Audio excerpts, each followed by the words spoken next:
This is what I always do. I get my kitchen going about 6 o'clock or so. I put beer and ice. This is what I'm going to gather the honeysuckles in. But I walk over to the bike trail with this, and this is my refreshment as I work. So. Lift it up. What's in there? Oh, yeah. A delicious PBR in a can. Working man's beer for the working man.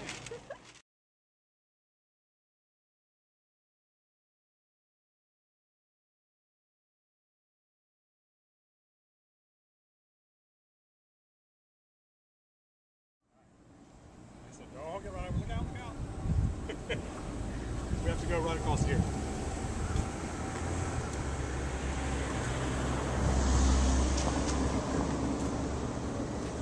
You never, it's a hard corner to see.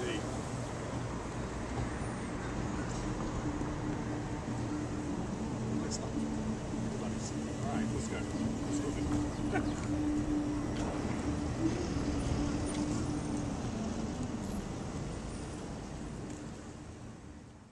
We are here on the Libby Memorial Bike Trail. Libby was a famous blues guitarist from Chapel Hill, and it's nice they named this after her. This is where I find most of my honeysuckle now.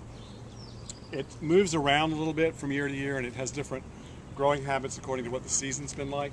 But this year looks pretty good, and there's more. It goes from one end to the other. It's like the different parts of it that seem to bloom at different times, the different parts of it that seem to last longer. There's different kinds of flowers. There's some that are good to pick, some that are not. So let's go this way, and it's also full of people, and it's sometimes it's hilarious who you encounter. Like who? Well, this is the place where, as I said once, this is where the soccer mom meets the crack dealer. This is the part of town where. Yeah.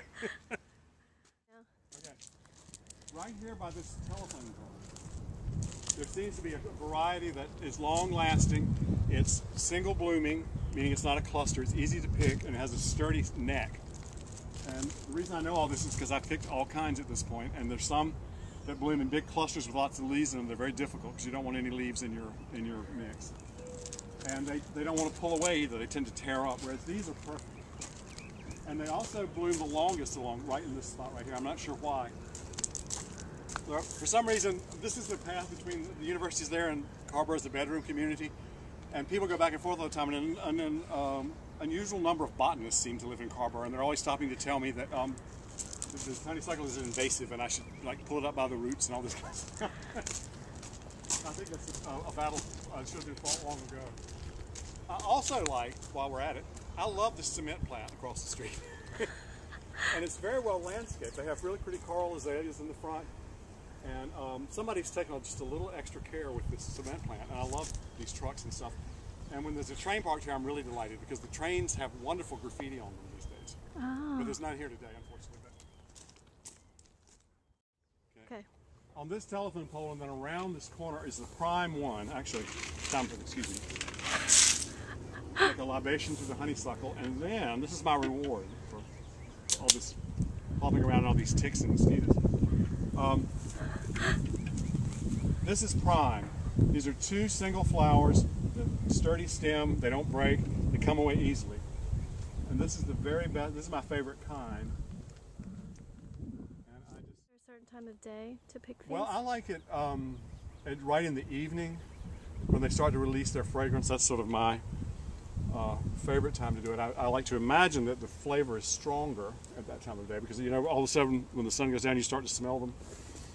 I think they're pollinated by night flying creatures, night animals, insects, moths or something. And that's why they smell so strongly at night. Right now you don't really smell it so much, but in the evening it's, and also that's convenient for me because like I said, I got my kitchen up and running and then I can sneak away for half an hour and do this. And, is there a certain variety of honeysuckle? well, I don't know them by name. I'd say this is my very favorite one because it picks so easily. It's so effortless. There's another kind that on the throat, this one isn't like that. There are some around here somewhere, I can't remember where. Let's look at it. That's pink, and they seem to have a stronger aroma. Let's see. Yeah, but this one isn't that. But that would be pink on this other one, and that was actually the original honeysuckle. There used to be a honeysuckle bush in the yard, in the driveway, and the parking lot over there at Crook's. And in the evening, in the summer, it would just overwhelm us. And Gene kept saying, "Can't you make something to eat out of this? Can't you make something to eat out of this?" And I didn't think it would work, so I said, yeah, whatever. And I would like sort of poke around and try to figure out things to do with it. And like I said, at first I tried cooking it, and that didn't work. That was a bad idea. And then finally I found this an old recipe from Sicily in the Middle Ages for a jasmine ice that the Arabs had made when they were in Sicily. And they said to let the flour sit in cold water overnight, and that was the beginning of figuring this out. So when you fill up that bucket, how many cups? 8 cups is the least you want to do, which is right there. That's the least it's worth doing. It depends on how much time I have and how abundant it is. Sometimes you can easily get this full in half an hour. It just depends. How much beer you have. And how much beer you have. Okay. Tell me what else you're making right now this season with the honeysuckle sorbet. Well, the big deal right now is soft shell crabs, which we do with just brown butter and garlic and a little basil and lemon juice. And we sold, we sold 2 days worth last night, which was a real shock, and made this morning interesting because I was trying to find more, but I did. We got some more.